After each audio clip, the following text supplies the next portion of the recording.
तो slime mould के बारे में मैंने बताया कि इसमें दो इम्पॉर्टेंट ग्रुप्स होते हैं, ए सेलुलर और सेलुलर स्लाइम मोल्ड्स। तो उनके बारे में हम अच्छे से देखते हैं यहाँ पे। अगर ए सेलुलर स्लाइम मोल्ड की बात करें तो इनको किस में रखा गया है? इनको मिक्सोमाइसीट्स में रखा गया है। और इनके वेजिटेटिव बॉडी को कॉमनली क्या कहा जाता है? प्लाज्मोडियम। और प्लाज्मोडियम क्यों कहा जाता है? क्योंकि ये मल्टी न्यूक्लिएट प्रोटोप्लाज्म होता है विदाउट सेल वॉल। क्योंकि मल्टी न्यूक्लिएट प्रोटोप्लाज्म है विदाउट सेल वॉल, तो इसलिए इनको प्लाज्मोडियम कहते हैं। तो प्लाज्मोडियम का मतलब क्या हुआ कि सेल वॉल लेस सिनोसाइट्स। सिनोसाइट्स क्यों कहते हैं? क्योंकि इसमें मल्टी न्यूक्लिएट कंडीशन पाया जाता है, इसलिए इसको सिनोसाइट्स कहते हैं। और ये डिप्लॉयड होते हैं। तो जैसे मैंने बताया कि प्लाज्मोडियम जो होते हैं वो मेनली मॉइस्ट एरिया में पाए जाते हैं। जो स्लाइम मोल्ड्स होते हैं ये मेनली कहाँ पाए जाते हैं? मॉइस्ट एरिया में पाए जाते हैं। और ये वाटर की तरफ मूव करते हैं, लेकिन ये लाइट को अवॉइड करते हैं। तो मान लीजिए अनफेवरेबल कंडीशन आ गया, जैसे कि वहाँ पे फूड सप्लाई कम हो और ड्रॉट कंडीशन आ गया, सूखा पड़ गया, तो क्या होता है कि ये प्लाज्मोडियम जो होते हैं ये अपने चारों तरफ एक हार्ड वैक्सी सर्वाइवल स्ट्रक्चर बना लेते हैं। हार्ड वैक्सी कवरिंग अपने तरफ बना लेते हैं। और जो ये स्ट्रक्चर बनता है उसको क्या कहा जाता है? स्क्लेरोसियम कहा जाता है। तो ये जो सर्वाइवल स्ट्रक्चर है ये वैक्सी कवरिंग से घिरा हुआ होता है, सराउंड होता है। और ये जो स्क्लेरोसिया होते हैं, प्लूरल फॉर्म स्क्लेरोसिया होगा इसका। तो ये जो स्क्लेरोसिया होते हैं ये महीनों सालों तक सर्वाइव कर सकते हैं। फिर अगर फेवरेबल कंडीशन आएगा, मतलब मॉइस्ट कंडीशन आएगा, फूड की सप्लाई होगी वहाँ पे, तो ये जो वैक्सी कवरिंग होता है ये रप्चर हो जाता है और फिर ये प्लाज्मोडियम जर्मिनेट करता है। मतलब it can go for sexual reproduction. जो स्क्लेरोसिया होते हैं उनका वैक्सी कवरिंग जो होता है वो रप्चर हो जाता है, तो ये प्लाज्मोडियम फिर से अपीयर हो जाएगा और फिर ये सेक्सुअल रिप्रोडक्शन कर सकता है जरूरत पड़ने पे।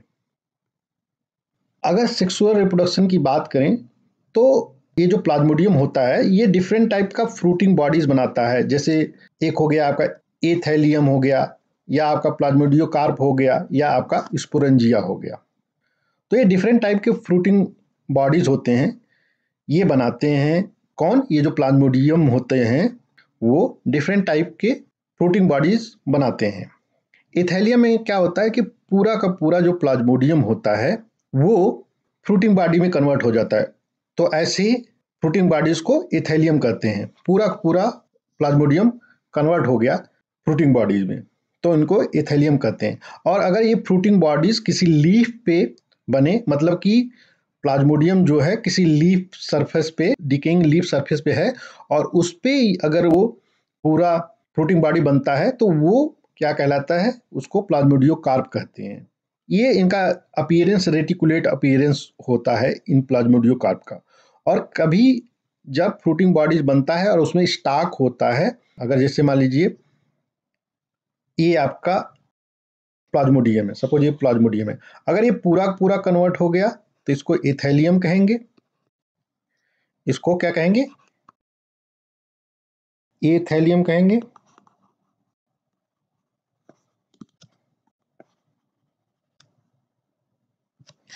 और मान लीजिए किसी लीफ पे प्लाज्मोडियम है और उस पे पूरा का पूरा स्ट्रक्चर बन गया आपका फ्रूटिंग बॉडी, तो इसमें आप देखेंगे रेटिकुलेट टाइप का स्ट्रक्चर आपको मिलेगा, नेट जैसा स्ट्रक्चर मिलेगा। मान लीजिए ये पूरा का पूरा फ्रूटिंग बॉडी बन गया, तो ये क्या होगा? इसको प्लाज्मोडियोकार्प कहेंगे। इसको क्या कहेंगे? प्लाज्मोडियोकार्प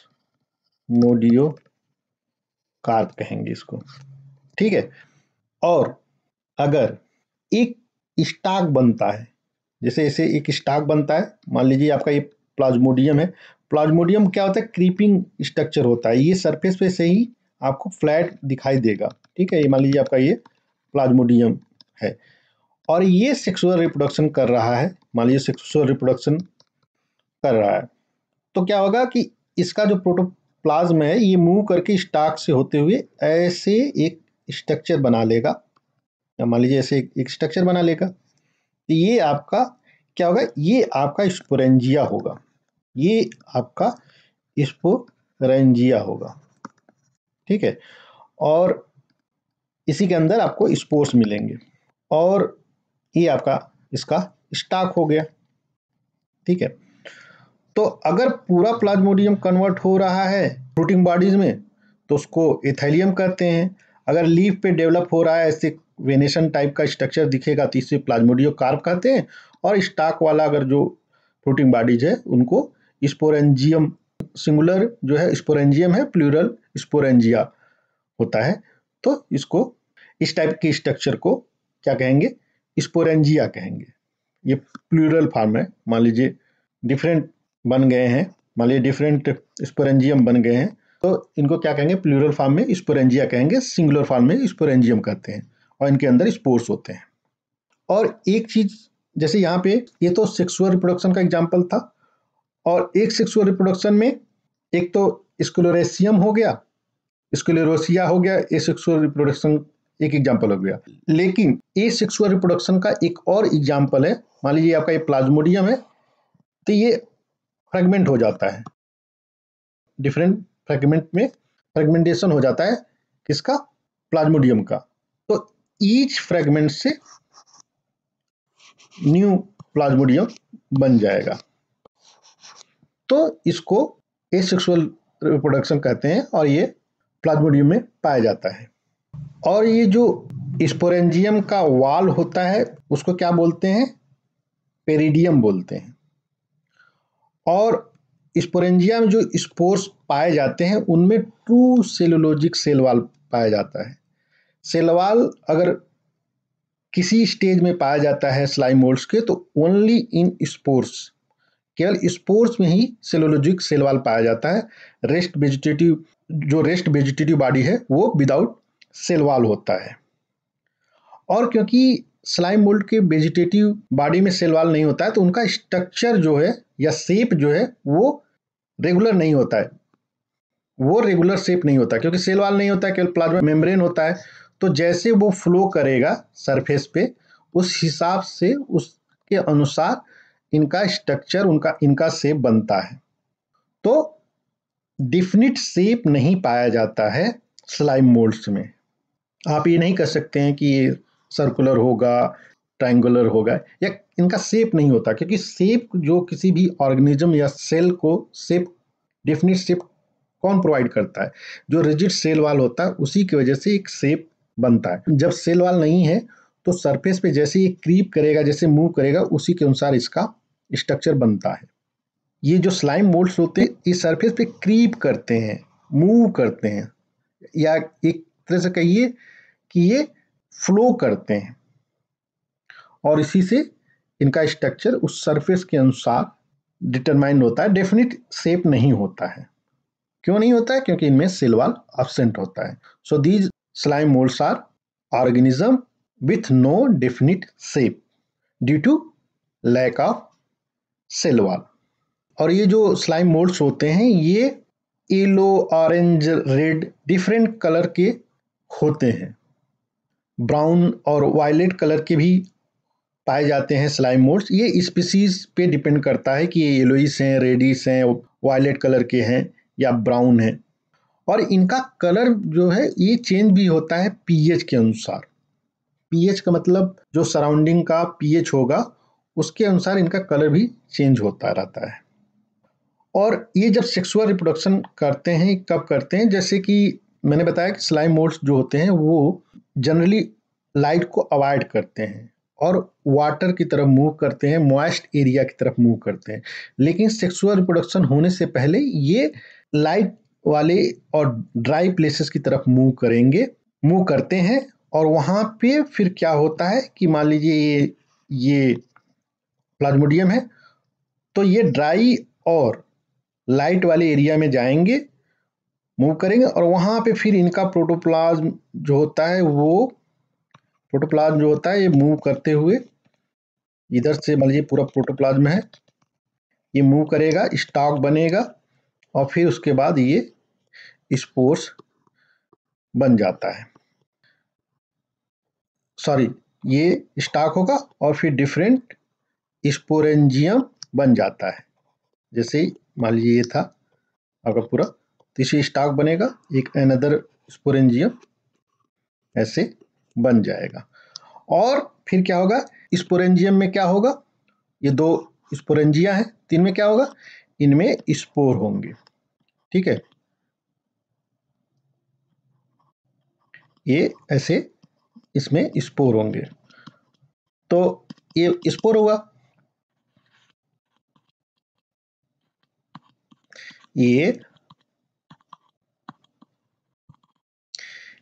स्पोर हुआ, क्योंकि प्लाज्मोडियम तो डिप्लॉयड है, 2n है, और स्पोर फॉर्मेशन कैसे होता है, ये मियोसिस के द्वारा होगा, तो स्पोर्स जो होंगे ये n हो जाएंगे। ठीक है, प्लाज्मोडियम जो है वेजिटेटिव बॉडी वो 2n डिप्लॉयड कंडीशन है, और स्पोर्स मियोसिस के द्वारा बनता है, इसलिए ये हैप्लॉयड कंडीशन हो गया। तो ये जो स्पोर बनता है, इन्हीं में ट्रू सेलुलोजिक वॉल होता है, और ये स्पोर्स जो होते हैं ये या तो मिक्स अमीबा को जन्म देंगे, मिक्स अमीबी प्लूरल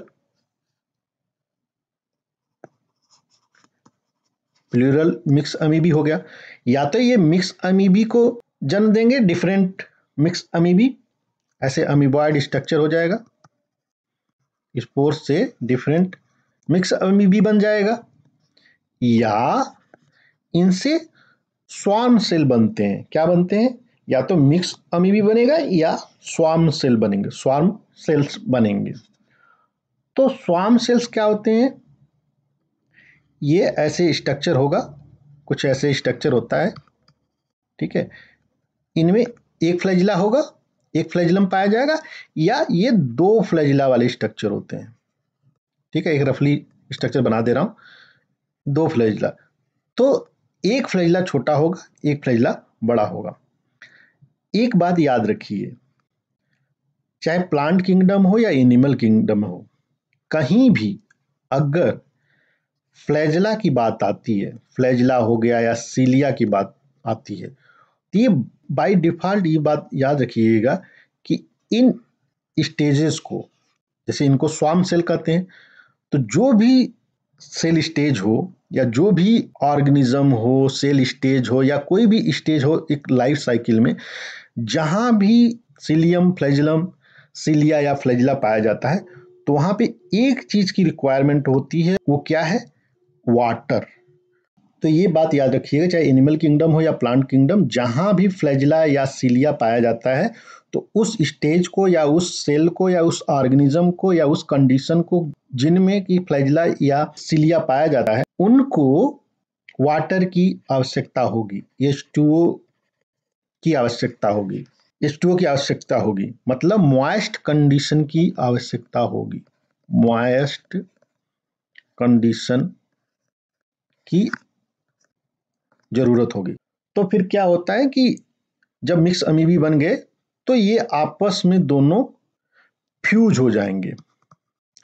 ये मिक्स अमीबी अगर ड्राई कंडीशन है, मान लीजिए मॉइस्चर नहीं है, तो क्या होगा कि स्पोर से मिक्स अमीबी बनेंगे और मिक्स अमीबी आपस में फ्यूज हो जाएंगे, जिससे कि नया प्लाज्मोडियम बॉडी बन जाएगा, और फिर प्लाज्मोडियम से फिर फ्रूटिफिकेशन होगा, स्पोरेंजियम बनेगा। तो इस तरह से सेक्सुअल साइकिल चलती है। लेकिन अगर मॉइस्ट कंडीशन है, तो ये दो ये जो स्वार्म सेल्स होते हैं, ये आपस में फ्यूज हो जाएंगे और इनसे भी प्लाज्मोडियम बन जाएगा, फिर साइकिल कंप्लीट हो जाएगी। तो ये सेक्सुअल रिप्रोडक्शन होता है मिक्स अमीबी और स्वार्म सेल्स के थ्रू। स्वार्म सेल्स ये वाटर और मॉइस्ट कंडीशन रहता है, तो उसमें ये फ्लैजिला के थ्रू मूव करके आपस में फ्यूज हो जाते हैं। अगर ड्राई कंडीशन होता है, तो ये जो मिक्स अमीबी हैं, ये अमीबॉइड मूवमेंट करके आपस में फ्यूज होकर फिर प्लाज्मोडियम बनाते हैं, मतलब कि वेजिटेटिव बॉडी बनाते हैं। क्योंकि ये दोनों मिक्स हो जाएगा, तो ये जाइगोट बनेगा, ये 2n होगा। ठीक है, ये जाइगोट जो होगा 2n होगा, ये दोनों आपस में मिले तो यहाँ पे जाइगोट बनना, ये 2n होगा। और अगर फुल प्लाज्मोडियम की बात करें, तो न्यूक्लियस जो है डिवाइड हो जाता है, लेकिन ये माइटोटिकली डिवाइड होता है, इसमें न्यूक्लियस डिवाइड होके डिफरेंट डिफरेंट न्यूक्लियाई बन जाता है, लेकिन वो आपस में फ्यूज नहीं होते, मल्टी न्यूक्लियर कंडीशन होता है, इसी को प्लाज्मोडियम कहते हैं। तो ये था sexual reproduction in acellular slime molds. और इनके एग्जाम्पल की बात करें तो फाइजेरम है, फाइजेरेला है, डिक्टीडियम है, स्टिमोन्टिस है, फुलिगो है। ये फुलिगोसेप्टिका स्पीसीज में ये एथेलियम फॉर्मेशन होता है, ये एक बात है, आप इसको एग्जाम्पल के रूप में समझ सकते हैं। लाइक, शेयर और सब्सक्राइब करें स्टडी क्लिक को। थैंक यू, धन्यवाद, जय हिंद।